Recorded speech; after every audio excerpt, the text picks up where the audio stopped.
Hello everyone, कैसे हो आप सब। एक बार पुनः स्वागत है आप सभी का हमारे अपने YouTube channel Shiv coaching classes पर। उम्मीद करते हैं आप सभी मस्त होंगे, बेहतर होंगे, आप सभी की पढ़ाई भी अच्छे से चल रही होगी। तो आज की इस वीडियो में यहाँ पे हम टॉप 15 क्वेश्चन देखने वाले हैं जो कि आपके बोर्ड एग्जाम के लिए काफी इंपॉर्टेंट है। हालांकि आप केवल इन्हीं 15 क्वेश्चनों के ऊपर डिपेंड नहीं रहेंगे, ये केवल ऐसे सेलेक्टेड इंपॉर्टेंट क्वेश्चन है जिनके आने की संभावना जो है पेपर में सबसे ज्यादा है।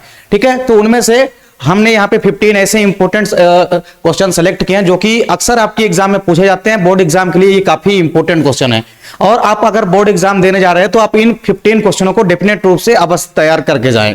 चलिए वीडियो को स्टार्ट करते हैं। सबसे पहले अगर हम देखें पहला क्वेश्चन आपको कौन सा तैयार करना है, तो पहला क्वेश्चन आपको तैयार करना है द्विनिषेचन एवं त्रिसंलयन को समझाइए। ठीक है, द्विनिषेचन एवं त्रिसंलयन क्या होता है इसको आपको एक्सप्लेन करना है। ठीक है, तो द्विनिषेचन एवं त्रिसंलयन को आपको समझाना है, साथ ही साथ इनका इंपॉर्टेंस यानी कि महत्व भी लिखना है। इंग्लिश मीडियम वाले भी क्वेश्चन देख सकते हैं, उनके लिए भी क्वेश्चन यहाँ पे है।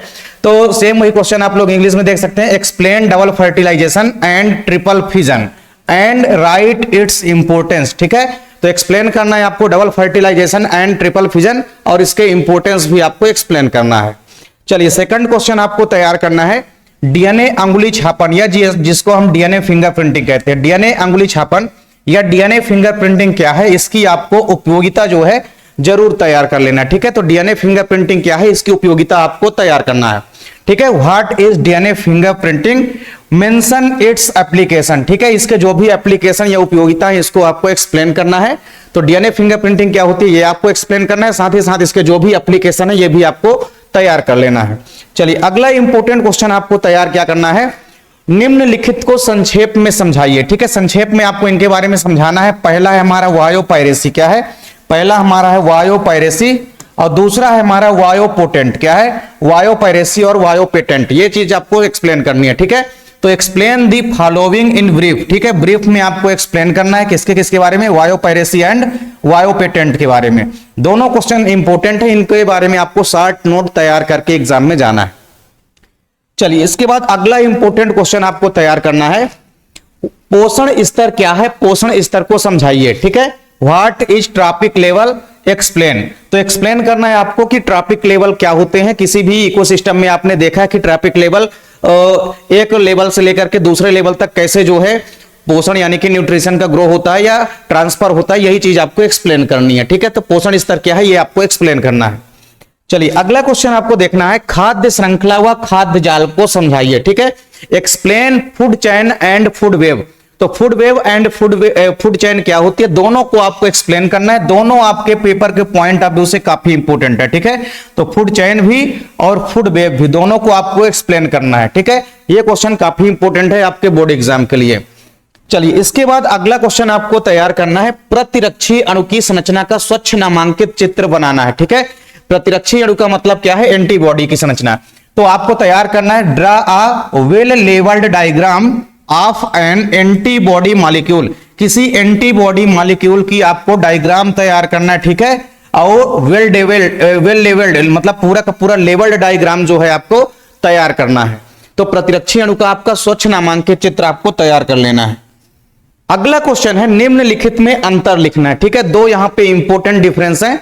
पहला है सक्रिय व अक्रिय प्रतिरक्षा। ठीक है, दूसरा है हमारा सहज व उपार्जित प्रतिरक्षा। ठीक है, पहला जो डिफरेंस आपको तैयार करना है वो है आपका इनेट एंड एक्वायर्ड इम्यूनिटी के मध्य और दूसरा है आपका एक्टिव एंड पैसिव इम्यूनिटी के मध्य। ठीक है, सक्रिय व अक्रिय प्रतिरक्षा के मध्य आपको अंतर तैयार कर लेना है और इनेट और एक्वायर्ड इम्यूनिटी के मध्य अंतर जो है आपको तैयार कर लेना है।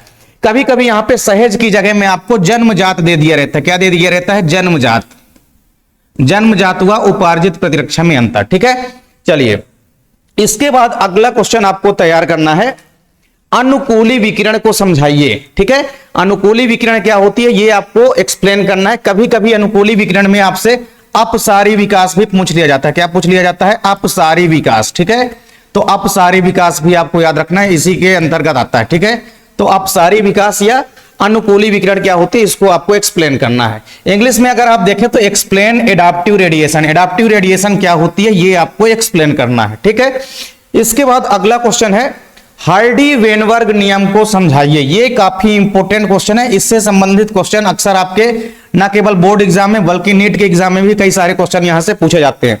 तो हार्डी वेनबर्ग नियम क्या होता है ये आपको समझाना है, ठीक है। Explain the Hardy Weinberg rule. तो हार्डी वेनबर्ग रूल क्या होता है ये आपको एक्सप्लेन करना है। चलिए अगला क्वेश्चन आपको तैयार करना है, निम्नलिखित में अंतर लिखिए, ठीक है। इंपॉर्टेंट डिफरेंस आपको तैयार करना है।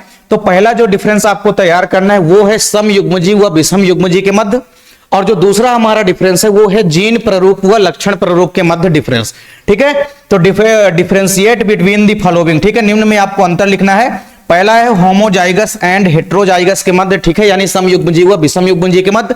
और दूसरा है जीनोटाइप एंड फिनोटाइप, ठीक है। जीनोटाइप और फिनोटाइप क्या होते हैं, इनके मध्य आपको डिफरेंस जो है वो तैयार कर लेना है, ठीक है।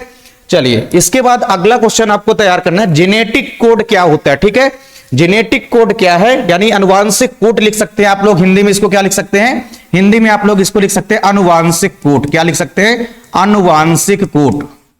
अनुवांशिक कोड क्या होता है, अनुवांशिक कोड क्या है, और अनुवांशिक कोड की आपको 4 विशेषताएं, विशेषताओं की जगह में आपसे अगर लक्षण पूछ दिया जाता है तो बात वही है, ठीक है। तो आपको वही चीज लिखना है, अनुवांशिक कोड क्या होता है, इसकी आपको कोई 4 विशेषताएं या 4 लक्षण आपको तैयार करना है। What is genetic code, write down any 4 silent feature of it, ठीक है। तो इसके आपको 4 फीचर यानी 4 जो है इंपॉर्टेंट फीचर आपको तैयार कर लेना है और आपको एक्सप्लेन करना है कि जेनेटिक कोड क्या होता है, ठीक है। चलिए अगला क्वेश्चन आप लोग देखेंगे, एमनियोसिंथेसिस क्या है समझाइए। काफी इंपॉर्टेंट क्वेश्चन है एमनियोसिंथेसिस, जो कि आपके रिप्रोडक्टिव हेल्थ चैप्टर से अक्सर पूछा जाता है। तो एमनियोसिंथेसिस क्या है ये आपको समझाना है, ठीक है। तो एक्सप्लेन व्हाट इज एमनियोसिंथेसिस, ठीक है। एमनियोसिंथेसिस क्या है ये आपको एक्सप्लेन करना है। इसके बाद अगला क्वेश्चन है, परख नली शिशु व चिकित्सीय गर्भ समापन क्या है ये आपको एक्सप्लेन करना है, ठीक है। What is test tube baby, what is test tube baby and MTP, ठीक है। तो एमटीपी मतलब मेडिकल टर्मिनेंसी ऑफ प्रेगनेंसी, ठीक है। तो मेडिकल टर्मिनेंसी ऑफ प्रेगनेंसी भी आपको अच्छे से एक्सप्लेन करना है। चलिए अगला क्वेश्चन है, शुक्राणु की संरचना का नामांकित चित्र आपको बनाना है और साथ ही साथ इसके विभिन्न भागों का वर्णन भी आपको करना है, ठीक है। तो ये क्वेश्चन आपको डेफिनेट रूप से तैयार करना है। Draw a labelled diagram of the structure of a sperm and describe its different part, ठीक है। डिफरेंट पार्ट जो भी होते हैं, इसके विभिन्न पार्ट जो भी होते हैं ये आपको एक्सप्लेन करना है, डिस्क्राइब करना है। साथ ही साथ लेवल डायग्राम आपको बनाना है किसका, स्पर्म का। तो ये क्वेश्चन भी काफी इंपॉर्टेंट है, इसको भी आप लोग तैयार कर लेंगे। अगला क्वेश्चन है, अपूर्ण प्रभाविता और सह प्रभाविता को आपको समझाना है, ठीक है। Explain incomplete dominance and codominance. दोनों जो है मेंडल के नियम के एक्सेप्शन है और यही दोनों एक्सेप्शन मेंडल के नियम के जो है अधिकतर पूछे जाते हैं। हालांकि आपको सारे चैप्टर से काफी सारे इंपॉर्टेंट क्वेश्चन तैयार करना है। हालांकि अलग अलग चैप्टर के इंपॉर्टेंट क्वेश्चन की वीडियो हमने आपको प्रोवाइड करा दी है, फिर भी यहां पे कुछ ऐसे सिलेक्टेड 15 इंपॉर्टेंट क्वेश्चन है जिसको आपको डेफिनेट रूप से तैयार करना है। केवल आपको भी पता है कि इन 15 क्वेश्चनों से कुछ भी काम नहीं होने वाला है, लेकिन हाँ ये क्वेश्चन ऐसे हैं कि अक्सर हर बार आपके एग्जाम में पूछे जाते हैं, तो इनको भी आपको अच्छे से तैयार कर लेना है। तो उम्मीद करता हूं वीडियो आपको पसंद आई होगी। वीडियो आपको अच्छी लगे तो आप लोग लाइक कमेंट जरूर किया करें। साथ ही साथ ज्यादा से ज्यादा अपने दोस्तों के बीच भी वीडियो को शेयर करें। अगर आप लोग चैनल पे नए हैं, चैनल को अभी तक सब्सक्राइब नहीं किए तो आप लोग चैनल को सब्सक्राइब कर लीजिए। साथ ही साथ बेल आइकन भी प्रेस कर लीजिए ताकि वीडियो की नोटिफिकेशन भी आपको मिलती रहे। मिलते हैं आप लोगों से नेक्स्ट वीडियो में, तब तक के लिए जय हिंद, वंदे मातरम।